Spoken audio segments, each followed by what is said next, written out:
warahmatullahi wabarakatuh. Alhamdulillah, wassalatu wassalamu ala sayyidina Muhammad Rasulillah wa ala alihi wa sahbihi wa wala wa la hawla wa la quwwata illa billah, amma ba'd. Yang saya hormati dan muliakan para guru, para ustaz, wabil khusus ketua Dewan Kemakmuran Mushola Taqwa beserta para pengurus mushola, hadirin hadirat jamaah salat tarawih yang dilanjutkan dengan salat witir yang dimuliakan Allah Subhanahu wa Ta'ala. Kita juga berdoa semoga kita yang hadir ini mendapatkan keberkahan, kasih sayang, perlindungan dari Allah Subhanahu wa Ta'ala, dan kita berdoa juga yang hadir di sini insya Allah akan dapat kain sarung PKS. Kita doa. Yang namanya doa kan bisa dikabulkan, bisa tidak, tergantung ketua DKM. Gimana Pak Haji? Ya.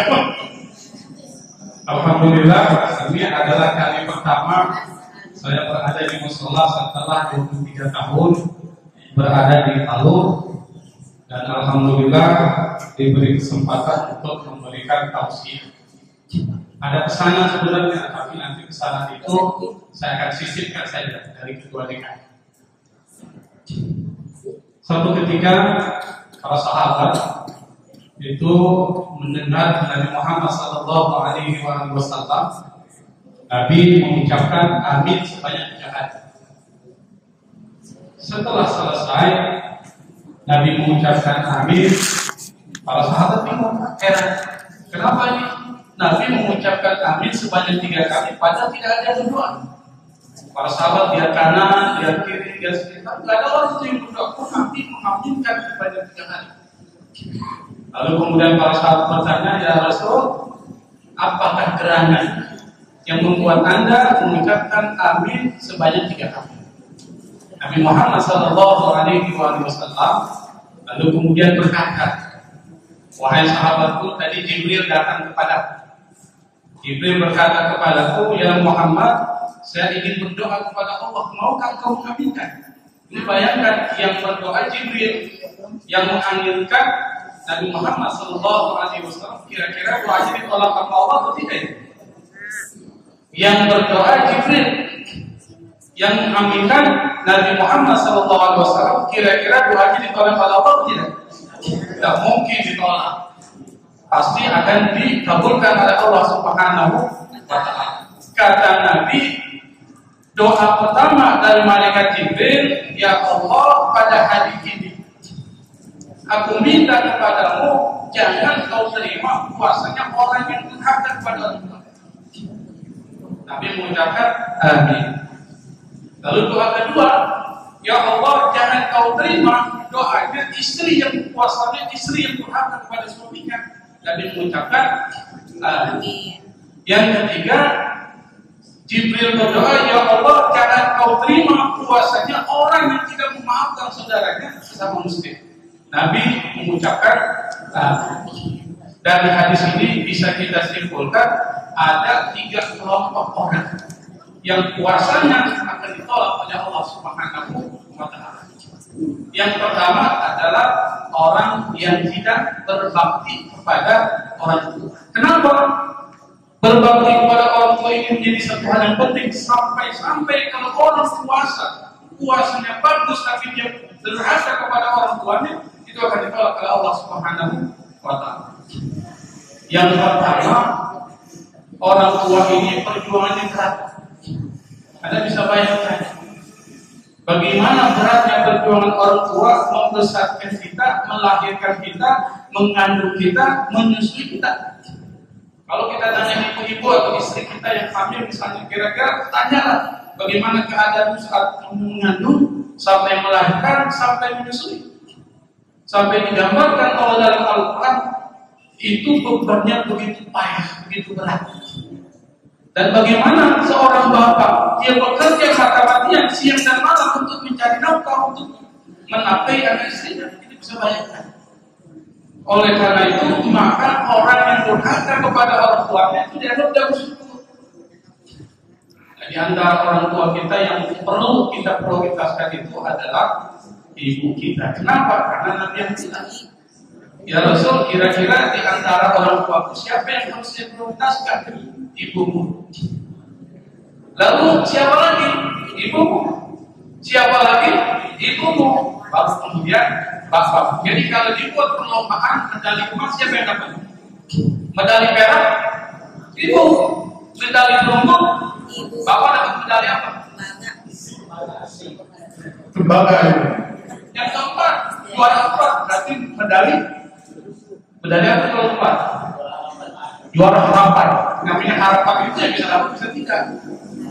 Saya tadi ingat dengan satu cerita ini kalau bicara tentang bakti sama ibu. Jadi ada seorang anak, kebetulan anak ini bernama Abdul Hakim.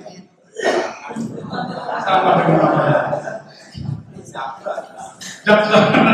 Abdul Hakim ini kebetulan diajak bapaknya mengaji ke Ustaz. Pada saat yang sama si Ustaz ini sedang memberikan tausiah tentang bakti sama orang tua. Ikutilah hadis yang saya sebutkan tadi. Ya Rasul, kalau seandainya saya berbakti kepada orang tua, siapa yang saya prioritaskan? Ibumu. Kemudian ibumu, baru bapak. Setelah selesai pengajian, bapak ini bilang sama anaknya, "Nah, kamu tahu enggak apa yang diajarkan Ustaz tadi?" "Tahu, Pak. Bakti sama ibu." "Berapa ibu yang disebutkan yang Ustaz?" "3, Pak." Ibumu. Nah, untuk berbakti supaya masuk surga, berarti kau bakti kepada ibumu berapa? 3. Kebanyakan. Akhirnya dia bilang sama anaknya, "Nah, nanti kau pulang beritahu sama ibu, untuk bisa berbakti itu butuh 3 ibu. Kau baru berapa punya ibu?" Bilang sama ibumu, bilang kurang 2 ibu. Dia pulang, kemudian bilang, "Bu, tadi saya mengaji sama Ustaz bilang berbakti kepada ibu sebanyak 3. Saya baru punya 1 ibu. Tinggal 2 ibu lagi." Siapa yang bilang? Bapak.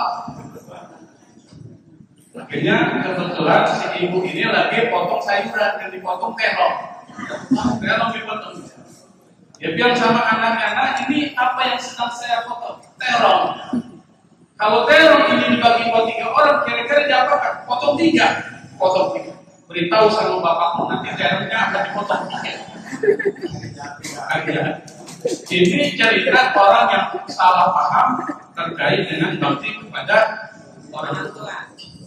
Tapi bakti kepada orang tua ini menyebabkan seorang masuk ke dalam surga sampai puasanya. Kalau dia tidak berbakti akan ditolak oleh Allah Subhanahu wa Ta'ala. Kenapa? Ridallah fi ridal walidai wa sabtuhu fi sabtihim.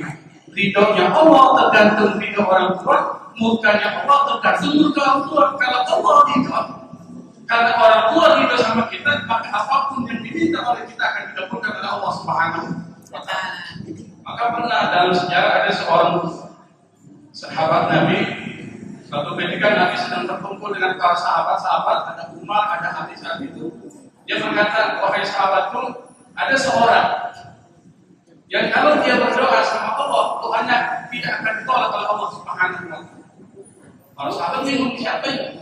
Nanti kalau seandainya engkau ketemu sama dia, minta sama dia untuk memintakan ampun kepada Allah Subhanahu wa Ta'ala. Tapi orang ini spesial.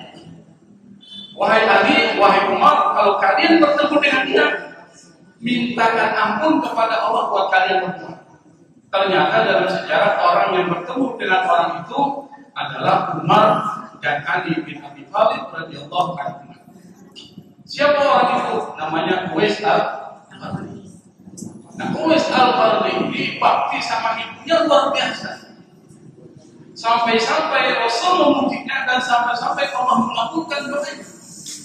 Salah satu bentuk doa yang dikabulkan oleh Allah terhadap Uwais al-Qarni, satu ketika beliau pernah melakukan perjalanan dari Mesir menuju Madinah, menaiki kapal laut yang isinya 500 orang lebih. Ini Uwais al-Qarni. Tapi Uwais al-Qarni ulama yang tidak begitu dikenal banyak orang. Dia ulama tersembunyi, tidak populer, tidak dikenal banyak orang. Memang tujuannya adalah tidak dikenal oleh orang. Satu ketika beliau menaiki sebuah kapal, yang kapal itu menuju kepada Madinah. Naiklah dia. Di pertengahan perjalanan di tengah lautan, tiba-tiba ada angin keras berhembus. Lalu kemudian kapal ini pun oleng dan masuk air di ujung kapal itu, sehingga kapal itu kemudian menjadi miring. Para penumpang ini merasa khawatir sehingga mereka berada di penghujung kapal yang lain yang tidak terkena air. Pada saat yang sama dilihat ada orang dengan berpakaian bulu domba itu sedang berada di pojok, sedang melakukan sholat di atas air. Para penumpang ini kaget luar biasa, sudah dia panggil, ternyata dia sholat di atas air. Lalu kemudian nahkoda kapal bilang, wahai wali Allah, tolonglah kami. Itu Uwais Al-Qarni tidak menengok sedikit, dia melanjutkan sholat.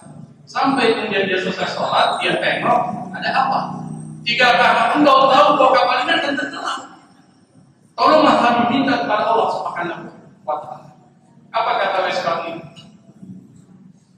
Mintalah kalian semua mendekatkan diri kepada Allah Subhanahu wa Ta'ala. Kami sudah melakukan itu, wahai Uwais Al-Qarni.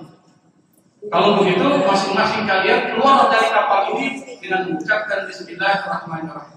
Masing-masing 500 orang yang berada di dalam kapal itu keluar dari kapal.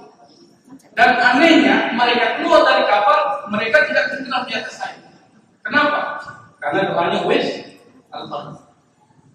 Nah, setelah itu kapal yang berisi barang-barang yang akan diberikan kepada kaum fakir Madinah itu tenggelam beserta isinya. Lalu kemudian nahkoda kapal bilang kepada Uwais Al-Qarni, wahai wali Allah, siapa namamu? Nama saya Uwais Al-Qarni. Mintalah kepada Allah supaya kapal ini muncul lagi ke permukaan. Kenapa? Karena kapal ini berisi barang-barang yang akan diberikan kepada kaum fakir di Madinah dari orang-orang Mesir. Lalu Uwais Al-Qarni berkata, apakah kalau seandainya saya berdoa, lalu kemudian kapal ini berada di permukaan, kalian akan membagikan harta-harta itu kepada kaum fakir di Madinah? Apa kata daripada kapal? Kami janji wahai Uwais. Akhirnya Uwais Al-Qarni sholat di atas air. Setelah selesai salat, dia angkat tangannya, belum diturunkan tangannya, itu kapal yang ada di permukaan laut muncul ke permukaan, berada di atas air. Lalu mereka pun naik ke kapal itu dan menuju ke Madinah. Kenapa? Karena Uwais Al-Qarni doanya pantang ditolak oleh Allah Subhanahu wa Ta'ala karena baktinya kepada orang tua. Maka kalau kita ingin sukses dunia dan akhirat, jangan lupa kuncinya cuma satu, apa? Bakti sama orang tua kita. Kalau orang tua kita masih hidup, alhamdulillah. Tapi kalau orang tua kita sudah meninggal dunia, maka kita sedekah atas nama orang tua. Atau kita mendoakan orang tua kita itu bakti kepada orang tua yang sudah meninggal dunia. Itu yang pertama. Yang kedua, kelompok orang yang tidak akan diterima kuasanya oleh Allah Subhanahu wa Ta'ala adalah istri yang durhaka kepada suaminya. Sampai kemudian setelah Nabi Muhammad SAW berkata, lalu dia turun, dia melangkah ke safnya barisan para ibu-ibu. Jadi Nabi setelah itu lalu mendekati barisan ibu-ibu, lalu Nabi berkata, wahai para wanita, tasaddaqna, bersedekahlah kalian. Karena yang paling banyak di antara kalian masuk ke dalam neraka adalah kalian. Jadi Nabi yang bilang ini informasi dari Nabi. Yang paling banyak berada di neraka itu adalah kaum perempuan. Jadi kaum perempuan langsung berdiri. Ya Rasul, apa hubungan kami bersedekah dengan persoalan itu? Apa kata Nabi? Nabi mengatakan, kenapa kalian banyak berada di neraka? Karena kalian tukfirna syaka wa takfurnal syirk. Nabi mengatakan, kalian itu ketika hidup berumah tangga sering mengeluh. Sering mengeluh. Kira-kira di sini ada nggak istri yang sering mengeluh? Banyak. Banyak. Kalau suami pulang mobil 50.000, ngambek beli dapur. Betul kan? Kalau beli baju, dibeli yang murah. Kira-kira ngambek nggak? Ngambek. Kemudian apa lagi? Melupakan kebaikan dari suami. Kira-kira banyaknya begitu. Suaminya sudah berbuat baik kepadanya, tapi dia salah. Maka Nabi mengatakan yang paling banyak berada di neraka adalah kaum perempuan. Maka Nabi suruh bersedekah.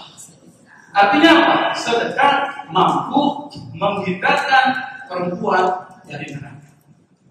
Bukan cuma untuk perempuan, tapi laki-laki sama. Kenapa? Karena sedekah ini banyak manfaat.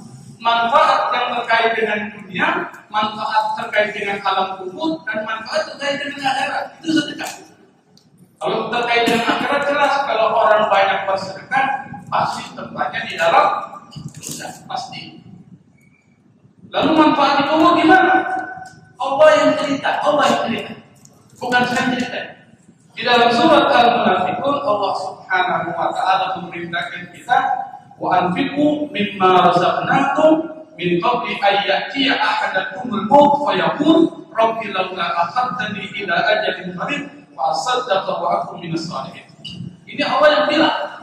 Kata Allah, infakkan harta yang kami berikan kepada kalian sebelum datang kepada kalian kematian. Kenapa? Karena orang yang sudah meninggal dunia, kata Allah, di alam barzakh, alam kubur, dia bilang sama Allah, ya Allah, laula akhartani ila ajalin qarib, kalau seandainya kau tangguhkan sedikit saja, saya hidup lagi di dunia 1 hari saja.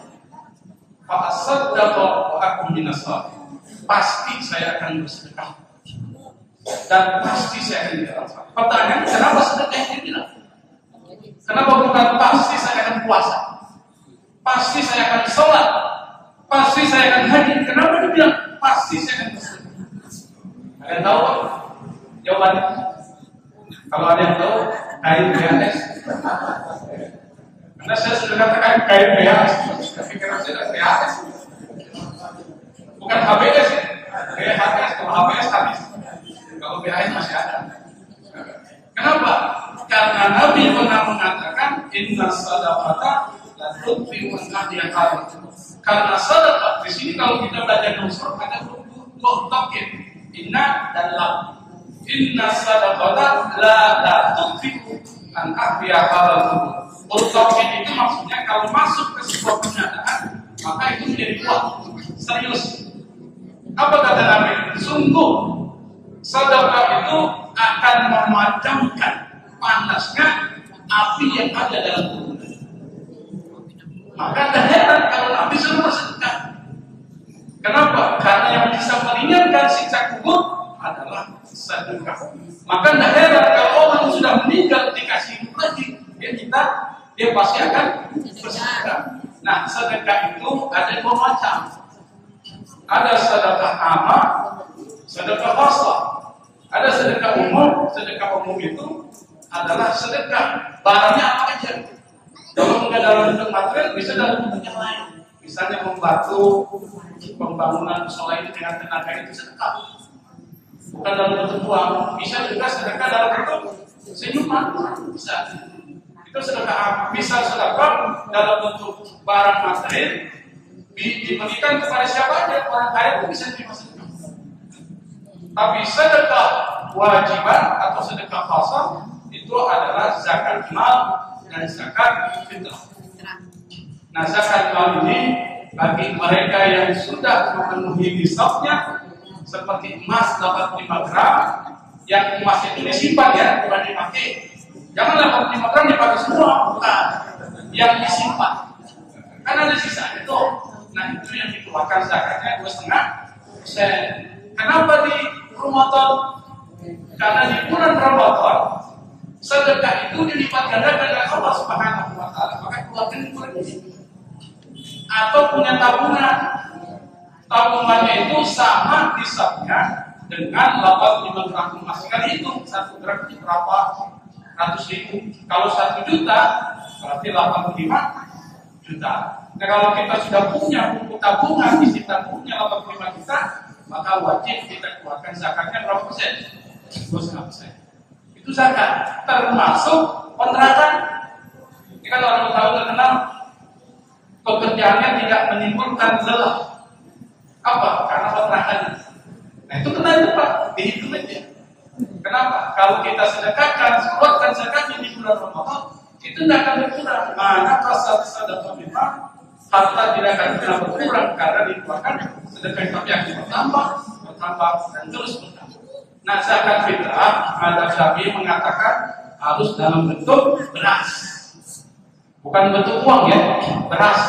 Kalau ada orang yang mengeluarkan uang harus dikonversi kepada beras. Ini kami keluar. Betul ini Madzhab Syafi'i. Kalau Madzhab Hanafi boleh dalam bentuk uang. Tapi bagusnya Madzhab Syafi'i beras tanpa uang. Kasih beras kepada fakir miskin plus kasih uang 50.000 supaya dia bisa beli minyak, bisa beli yang lainnya. Karena kalau beras turun kan dia enak masak. Nah, biar bisa ada tambahannya. Kalau beras turun dia makan apa? Jadi perlu ada uang-uang yang bisa menjadi lauk. Nah nanti persoalan zakat fitrah bisa berhubungan dengan panitia zakat fitrah dari musola. Yang ketiga, yang terakhir, kelompok orang yang puasanya ditolak oleh Allah Subhanahu wa Ta'ala adalah orang yang tidak mau memaafkan saudaranya, apalagi pas awal nanti. Kalau ada saudara kita yang buat kesalahan, maafin aja. Karena orang yang memberikan maaf itu lebih berat daripada orang yang meminta maaf. Makanya salah satu ciri orang-orang bertakwa kata Allah, yang memberikan maaf. Kalau minta maaf gampang. Saya pukul Bang Hakim Pro, saya minta maaf. Gampang nggak? Kira-kira mudah nggak bagi Bang Hakim memaafkan saya? Belum tentu. Dia udah sakit juga. Tapi meminta maaf gampang. Maka yang disebut oleh Allah orang bertakwa itu adalah wal-'afina 'anil nas, orang yang memberikan maaf. Sampai karena persoalan memberikan maaf ini penting, sampai Allah menegur Abu Bakar As-Siddiq. Abu Bakar As-Siddiq ini pernah satu ketika dia bersumpah kepada Allah tidak mau lagi memberikan bantuan kepada ponakannya.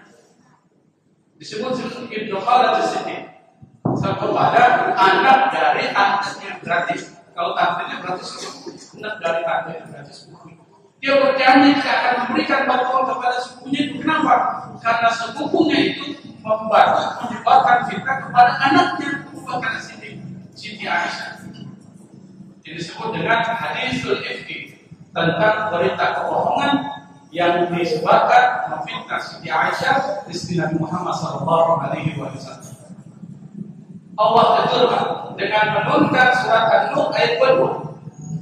Wala ya'tali ulul fadli was-sa'ati ayyutu ulul qurba wal masakin wal muhajirin fi sabilillah la tuhibbuna an yaghfira Allahu wallahu ghafurur rahim. Kata Allah, tidak pantas bagi orang yang sudah diberikan karunia oleh Allah Subhanahu wa Ta'ala keluasan rezeki bersumpah untuk tidak memberikan bantuan kepada kerabatnya, kepada orang-orang miskin dan kelompok muhajirin yang datang ke Madinah. Karena ponakan sepupu dari Abu Bakar As-Siddiq adalah kaum muhajirin. Karena dia menyebabkan fitnah, maka Abu Bakar berjanji tidak akan memberikan bantuan sampai Allah tentu. Kata Allah, "Ala tuhibbuna an yaghfira Allahu." Apakah engkau wahai Abu Bakar tidak suka kalau Allah mengampuni engkau? Akhirnya Abu Bakar kemudian menarik lagi ucapan sumpahnya itu. Lalu dia berkata kepada sepupunya, saya tidak akan pernah lagi mengucapkan hal itu dan saya akan memberikan bantuan sampai saya menuju. Artinya apa? Memberikan maaf kepada orang yang sudah melakukan perbuatan buruk kepada kita. Bukan cuma memberikan maaf, tapi menutupi aibnya. Jadi kalau kita memberikan maaf kepada orang yang disebabkan aibnya dia, tutup. Makanya salah satu doa kita di setiap bulan Ramadan itu di akhir, dari awal akhir, Allahumma innaka afuwwun tuhibbul afwa. Ya Allah, engkau adalah maha maaf, Mencintai maaf amalkan. Karena Allah mempunyai sifat maaf, kita diperintahkan oleh Nabi meniru sifat maaf Allah.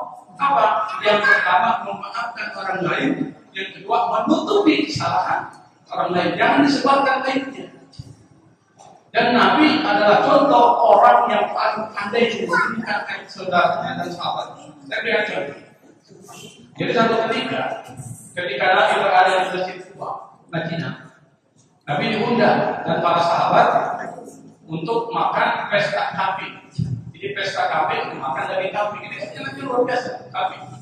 Apalagi kalau orang Arab yang kuat itu enak banget. Lagi enak-enak makan kambing, tiba-tiba terdengar suara kentut. Yang itu baunya luar biasa. Ini kan beda kentutnya orang Indonesia dan kentutnya orang Arab. Kalau orang Indonesia suaranya gede kentutnya, tapi baunya kurang. Kalau orang Arab kentutnya nggak ada suaranya, tapi baunya luar biasa. Itu bedanya. Kenapa? Makan itu beda. Makanannya orang Arab itu daging tambah dengan bawang, bawang putih. Makanya mereka sehat-sehat. Kalau kita makan daging kambing tidak disertai dengan makan bawang putih, jadi tidak mengurangi kolesterol. Pakai dulu. Nah, Nabi bukannya berubah. Bayangkan orang lagi enak-enak makan, tiba-tiba mencium bau yang tidak enak. Kira-kira perasaan kita gimana? Nabi itu manusia. Semua sahabat juga sama. Siapa yang tertutup? Nabi diam aja. Sampai kemudian datang waktu sholat, tidak ada satupun sahabat yang bangkit dari duduknya. Karena mereka pikir kalau saya bangkit dari duduk, saya ada yang tutup. Kenapa? Masih yang duduk kan? Dia semua nggak ada bangkit.